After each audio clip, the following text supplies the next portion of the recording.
Test సిరీస్‌ని 2-0తో clean sweep చేసిన Bharat T20 సిరీస్‌ను ఘనంగా బోణి కొట్టింది.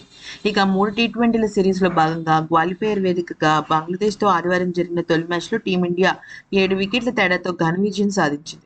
128 పరుగుల లక్ష్యాన్ని 12 ఓవర్లలోపే ఛేదించి మ్యాచ్‌ను రికార్డు వేగంతో ముగించింది.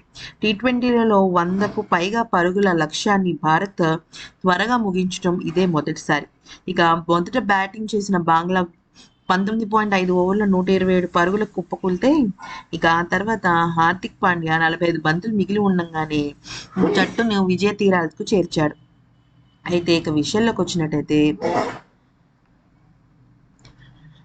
తస్కిన్ అహ్మద్ వేసిన బంతిని సిక్సర్గా బాది మ్యాచ్ ముగించిన హార్దిక్ పాండ్యా అరుదైన ఘనత సాధించాడు. భారత్ తరఫున సిక్సర్తో అత్యధిక మ్యాచ్లు ముగించిన ప్లేయర్గా హార్దిక్ చరిత్రకెక్కాడు. ఈ మ్యాచ్తో కలిపి హార్దిక్ 5 సార్లు సిక్సర్లతో ఫినిష్ చేశాడు. అయితే అంతకు మునుపు ఈ రికార్డ్ విరాట్ కోహ్లీ పేరున ఉండేది.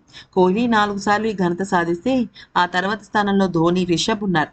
ఇక వీరిద్దరూ చెరొక 3 సార్లు సిక్సర్లతో ముగించగా ఏ బ్యాటర్ కూడా 2 సార్లు లేదా అంతకన్నా ఎక్కువ సార్లు సిక్సర్లతో మ్యాచ్ ముగించలేదు. ఇక ఆ ఘనత హార్దిక్ పాండ్యాకి దక్కింది.